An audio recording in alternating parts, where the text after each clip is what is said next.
শুভাংশু শুক্লাদের মহাকাশ অভিযান ফের পিছিয়ে গেল। আজ বিকেল 5:30টার সময় এক্সিওম 4-এর উৎক্ষেপণ ছিল, কিন্তু সেই উৎক্ষেপণ ফিরে পিছিয়ে গিয়েছে। ড্রাগন স্পেসক্রাফটের উৎক্ষেপণের আগে হট টেস্টের সময় ধরা পড়ে যান্ত্রিক ত্রুটি, ফের পিছিয়ে গেছে এক্সিওম 4-এর উৎক্ষেপণ। এই মুহূর্তে আমরা যোগাযোগ করেছি জ্যোতির্বিজ্ঞানী ডক্টর দেবীপ্রসাদ দুয়ারির সঙ্গে। দেবীপ্রসাদ বাবু, ঠিক কী কারণে পিছিয়ে গেল এক্সিওম 4-এর উৎক্ষেপণ? দেখুন, মনে রাখতে হবে যে আজকে এক্সিওম 4-এর যে উৎক্ষেপণের দিন ছিল, আমি মনে করি সমগ্র ভারতবাসী সবাই একটা উৎসাহ, একটা উত্তেজনা নিয়ে অপেক্ষা করছিল যে যখন উৎক্ষেপণ হবে এবং তারপরে 28 ঘন্টা পরে যখন ইন্টারন্যাশনাল স্পেস স্টেশনে ডক করবে, তখন ভারতীয় মহাকাশ বিজ্ঞানের দিকে একটা বিরাট একটা দিক উন্মোচিত হবে। কেন আমরা সবাই জানি শুভাংশু শুক্লাকে পাঠানো হচ্ছে এবং তিনি পাইলট হিসাবে এই ইন্টারন্যাশনাল স্পেস স্টেশনে পৌঁছবেন ফ্যালকন 9 ড্রাগন রকেটে। কিন্তু মনে রাখতে হবে যে বিজ্ঞানীরা কিন্তু প্রতি মুহূর্তে তারা কিন্তু পরীক্ষা নিরীক্ষা চালিয়ে যান যে উৎক্ষেপণ যেন সফল হয়।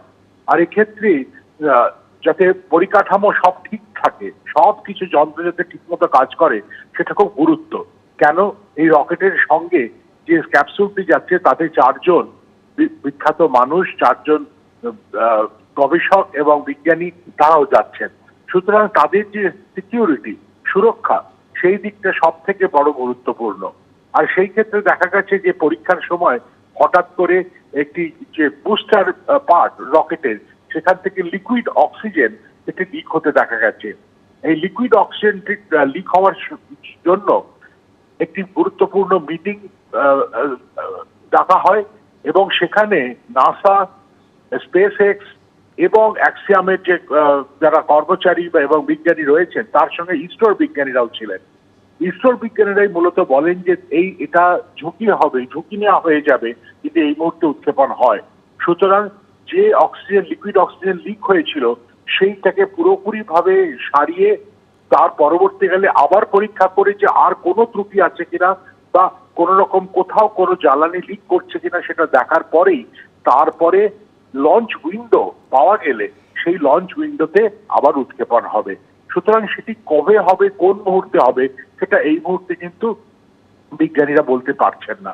সুতরাং আমরা সবাই অধীর আগ্রহে অপেক্ষা করছিলাম যে আজকে বিকেলে একটা দারুণ সুখবর পাবো।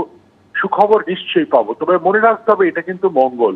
তার কারণ কিছু ঘটে যাওয়ার আগে তারা যে ব্যাপারটা, ত্রুটিটা ধরতে পেরেছেন এবং সেই ত্রুটিটাকে তারা যে কতটা গুরুত্ব দিয়েছে, অন্তত ইসরোর বিজ্ঞানীরা তাদের আলোচনায় সেটা উঠে এসেছে এবং তারা বলেছেন যে না, আমরা চাই এটা পিছিয়ে দেওয়া হোক। সুতরাং সেই দিক থেকে আমার মনে হয় যে এটা খুবই একটা শুভ ইঙ্গিত যে সুষ্ঠুভাবে আবার এক্সিওম 4 যখন উঠবে, সত্যিকারের উৎক্ষেপণ হবে এবং সেটি সঠিকভাবে তার কাজ করবে এবং ইন্টারন্যাশনাল স্পেস স্টেশনে গিয়ে ডক করবে। সুতরাং একটু হয়তো কারোর মনে হতে পারে এই গতকালও আবহাওয়ার জন্য হলো না, আজকে হয়তো এই ত্রুটির জন্য হলো না, কবে হবে আমরা জানতে পারবো বিজ্ঞানীদের মাধ্যমে, যবে এটা পুরোপুরি এই ত্রুটিগুলোকে সবকিছুকে সারিয়ে নেওয়া হবে। অনেক ধন্যবাদ আমাদের সঙ্গে কথা বলার জন্য।